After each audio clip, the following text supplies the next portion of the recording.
Olá! Que bom ter sua companhia para mais um episódio aqui no Diário SA.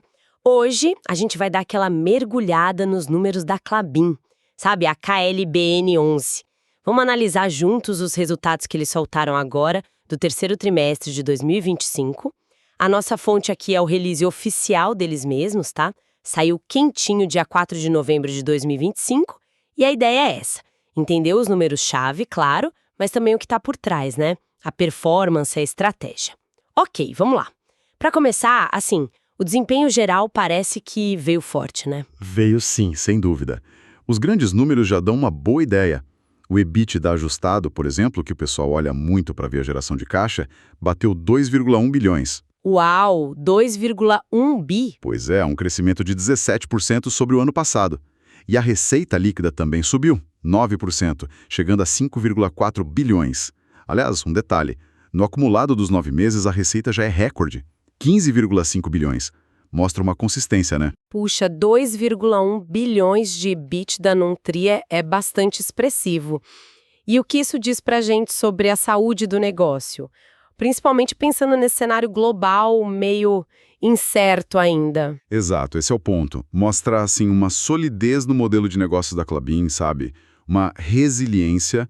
E o indicador que chama atenção é a alavancagem financeira. Ah, sim. Medida em dólar, né? A relação dívida líquida sobre EBITDA ajustado caiu para 3,6 vezes. Estava 3,9x no trimestre passado. Caiu bem, então. É um sinal positivo. Mostra que a empresa está conseguindo gerar caixa e, bom, reduzir o endividamento relativo. E por falar em caixa, o fluxo de caixa livre ajustado dos últimos 12 meses foi de 3,1 bilhões. Isso dá um yield, né, um retorno sobre o valor de mercado de quase 13%, 12,6% para ser exato. Ótimo yield. E ainda distribuíram 1,3 bilhão em proventos nesse período, um dividend yield de 5,5%. Nada mal. E teve também uma novidade na parte de sustentabilidade, né? Algo sobre TNFD? Isso, bem lembrado. A Klabin anunciou que agora faz parte daquele grupo de empresas comprometidas com as recomendações da TNFD. É a sigla para Task Force on Nature-Related Financial Disclosures. Certo. Basicamente, é uma iniciativa global para aumentar a transparência das empresas sobre como elas gerenciam riscos e oportunidades ligados à natureza, à biodiversidade. O que para a Klabin é central, né? Com toda a base florestal deles. Exatamente. É crucial e não é só imagem, viu? Reforça o compromisso com a agenda ESG, ambiental, social e governança, e pode até no futuro facilitar acesso a capital, melhorar a percepção de risco. Faz todo sentido. A floresta é o coração do negócio. Agora, vamos mergulhar um pouco mais nos detalhes operacionais. O volume de vendas total subiu bem, né? 14% na comparação anual, mais de 1 milhão de toneladas. Como isso se dividiu? Olha, o crescimento foi bem espalhado, o que é um bom sinal. O volume de celulose, por exemplo, cresceu 25%. Bastante. Papéis aumentou 10% e embalagem subiu 8%. Mostra que a demanda estava aquecida ou que eles conseguiram atender melhor o mercado em todas as frentes. Interessante. Volume para cima em tudo. Mas espera aí. A receita total subiu 9% e o volume total 14%. E você falou que a receita de celulose caiu 3%, mesmo com o volume explodindo 25%. Como assim? Meio contraintuitivo, né? Parece, né? Mas aqui entra a dinâmica de preços e também o câmbio. Apesar de vender muito mais celulose, a receita caiu porque os preços internacionais da fibra curta, que é o principal tipo que a Klabin exporta, esses preços sofreram uma pressão importante no trimestre. Ah, entendi. O preço caiu. Isso. E, além disso, o real deu uma valorizada frente ao dólar, o que também diminui a receita quando a gente converte para reais. Por outro lado, o que ajudou a, digamos, segurar a receita do segmento foi o desempenho da fibra longa e do fluff. Aquela da fralda, né? Essa mesma.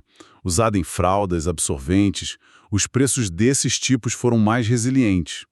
É um bom exemplo, na verdade, de como ter esse mix de produtos ajuda a Klabin a absorver um pouco o choque de preço num tipo específico de celulose. Entendi. O mix funcionando como um amortecedor. Legal. E do lado da rentabilidade, a margem EBITDA foi para 39%, é alta, né? Sim, bem forte, 3 pontos percentuais acima do ano passado, e o que puxou essa margem para cima, mesmo com a celulose pressionando, principalmente o desempenho excelente de papéis e embalagens.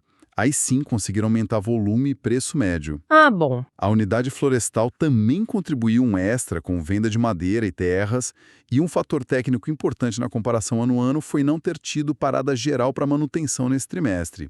Elas aconteceram lá no terceiro tri de 2024 e isso pesa nos custos daquele período.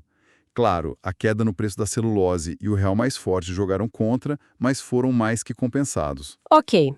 Receita e EBITDA fortes. Entendi a dinâmica.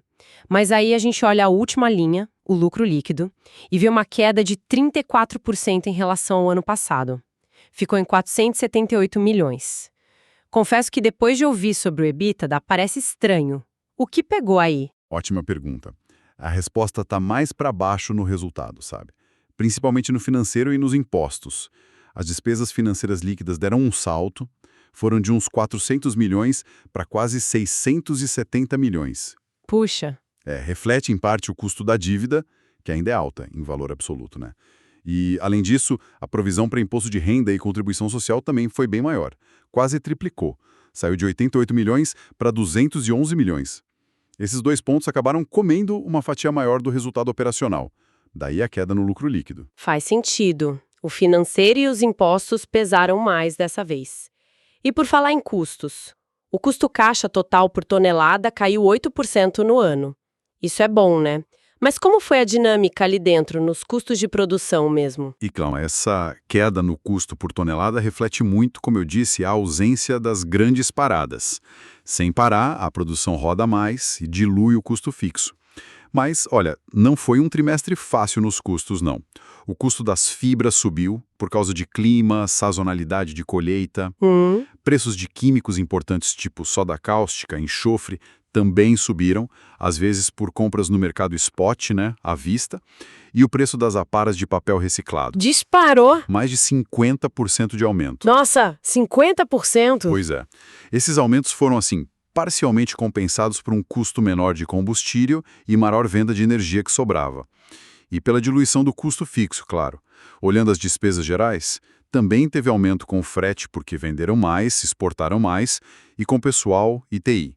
Há um ponto positivo fora da curva, foi uma receita de 79 milhões pela venda de terras.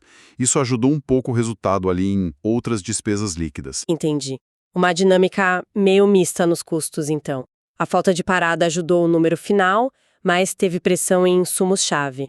Vamos agora olhar mais de perto cada negócio. Começar por celulose, que teve aquele volume fortíssimo, 401 mil toneladas. Qual é a história ali? O mercado de celulose teve, digamos, humores diferentes. Na Europa, a demanda para tixo, para papel sanitário, ficou estável. No Brasil, deu aquela aquecida normal da época. Agora os preços. Como a gente falou, seguiram pressionados para fibra curta no mundo todo. O preço médio da Klabin em dólar caiu menos que os índices de mercado, tipo uns 8% no trimestre.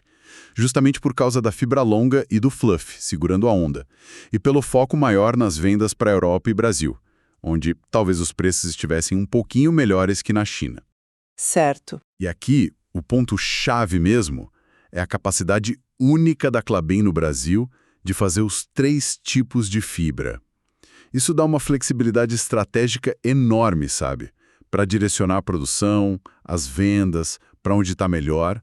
É um diferencial competitivo muito claro. Essa flexibilidade parece ser um trunfo e tanto. E em papéis? Volume subiu 10%, 375 mil toneladas. O que se destacou ali? O grande destaque foi o Kraftliner, aquele papel mais parrudo para caixa de papelão, que vai muito para exportação. O volume vendido disparou 23% comparado ao ano passado. 23%, uau! Reflete uma estratégia clara e bem-sucedida de buscar novos mercados lá fora. Já o papel cartão, para embalagem de comida, essas coisas, cresceu mais modestamente, 2%, ajudado pela sazonalidade. E aqui tem uma decisão estratégica interessante que eles tomaram. Qual? Eles decidiram parar temporariamente, hibernar, é o termo deles, uma máquina de papel reciclado em Goiânia a partir de outubro. Outra máquina parecida, em Paulínia, já estava parada desde julho. Isso mostra uma gestão bem ativa da produção, sabe? Ajustando a oferta-demanda e priorizando o que dá mais retorno, mesmo que signifique produzir menos em alguma linha específica. Hibernar máquinas. Decisão forte, né? Mostra essa agilidade para se adaptar que você falou. E no segmento de embalagens, como foi? Foi muito bem. Superaram o mercado. O volume de papelão ondulado cresceu 6,6% em metros quadrados. A prévia do setor para o Brasil era só 1,6%. Ou seja, ganharam mercado. Ganharam share. Exato. E em sacos industriais, o volume cresceu mais ainda, 18%. Puxa, crescer tanto acima do mercado em papelão ondulado, o que explica isso? É uma combinação de coisas, eu diria. Conseguiram mais clientes e eles são fortes em segmentos que exportam bastante, tipo carnes, frutas, fumo. Esses setores foram bem, puxando a demanda por caixa de fibra virgem, que é o forte da Klabin. A fábrica nova em Piracicaba, o projeto Figueira, está rodando a pleno vapor, o ramp-up foi bem sucedido e ajudou a suportar o crescimento. Ah, o investimento novo já dando resultado. Sim, e o Eucaliner, aquele produto inovador deles que usa menos papel para a mesma resistência, também ajuda. Já nos sacos industriais, o que puxou foi o bom momento da construção civil e a conquista de clientes novos, aqui e lá fora. Bacana ver os investimentos recentes já dando frutos assim tão rápido. Mudando um pouco o foco, para a estrutura financeira, a dívida líquida caiu bem no trimestre, né? 1,8 bilhões. Chegou a 26,1 bilhões. E a alavancagem em dólar caiu para 3,6x. Como eles fizeram essa mágica? Não foi mágica, foi uma combinação de fatores. Primeiro, a geração de caixa livre operacional forte, quase 700 milhões no TRI. Isso ajuda muito. Depois entraram 600 milhões daquela venda de participação em ativos imobiliários por um investidor. Ah, sim. E claro, como o real valorizou um pouco, a dívida em dólar ficou menor quando convertida para reais. A Klabin também aproveitou para reforçar a liquidez e melhorar o perfil da dívida depois que o trimestre fechou. Fizeram algumas operações importantes. Tipo o quê? Contrataram uma nova linha de crédito rotativo, um RCF, de 500 milhões de dólares. Pagaram antecipado a empréstimo de 120 milhões de dólares. Pegaram um financiamento novo de 150 milhões de dólares e avançaram em outra parceria para ativos florestais imobiliários que deve trazer mais 300 milhões para o caixa. Mostra uma gestão financeira bem ativa, né? E confiança do mercado. Com certeza, boa gestão da dívida. E os investimentos, o CAPEX? Vieram mais baixos, 1,8 bilhões nos 9 meses, quase 30% a menos que em 2024. É sinal de que aquele ciclo pesado de expansão está acabando. Exatamente isso. A queda no CAPEX já era esperada. Reflete justamente a conclusão daqueles projetos gigantes recentes, o Puma II, a Fábrica Figueira. Agora o foco muda. Vai mais para a manutenção, modernização das fábricas que já existem, como o projeto lá em Monte Alegre. E, claro, para a silvicultura, que é plantar floresta para o futuro, né? Essencial. Eles mantiveram a previsão de investir 3,3 bilhões no ano todo de 2025, ainda um valor alto, mas bem abaixo dos picos dos últimos anos. Entendi. Ciclo de investimento pesado ficando para trás, foco agora em otimizar e manter. E olhando para o finalzinho do ano, para o quarto trimestre, o que a gente pode esperar? Olha, um ponto bem importante para o quarto TRI são as paradas gerais programadas para manutenção, nas unidades de Ortigueira, que é a maior, e também em Correia Pinto. Lembra que a gente falou que não teve parada no terceiro TRI? Lembro, sim. Então, agora no quarto, elas vão acontecer. E isso deve impactar tanto os custos, que sobem durante a parada, quanto os volumes de produção e vendas, que caem. A boa notícia é que o cronograma preliminar para 2026 não prevê paradas grandes nessas unidades. Isso pode ser um ponto positivo para o ano que vem. Certo. Então, talvez um quarto trimestre com números um pouco mais pressionados por causa das paradas. Bom, resumindo tudo que a gente conversou aqui, parece que a Klabin entregou um terceiro trimestre bem sólido, né? Receita crescendo, principalmente via papéis e embalagens, gestão de custos dando conta do recado apesar das pressões, Os projetos novos entregando resultado, a dívida caindo e o retorno para o acionista mantido. É por aí? É exatamente por aí. Foi um trimestre que mostrou a força da execução da Klabin, sabe? A capacidade de navegar nesse ambiente que ainda tem seus desafios, principalmente no mercado de celulose. E isso, claro, deixa a gente com algumas perguntas na cabeça para acompanhar daqui para frente, né? Com certeza. Quais seriam? Boa pergunta. Com essa pressão no preço da fibra curta continuando e o câmbio sempre volátil, como é que a Klabin vai defender a rentabilidade da celulose? Outra coisa, esse desempenho espetacular em embalagens crescendo bem acima do mercado, será que é sustentável no longo prazo? Ainda mais se a economia global der uma esfriada? Boa pergunta. E qual vai ser o tamanho real do impacto das paradas de manutenção agora no quarto trimestre? Nos custos, nos volumes?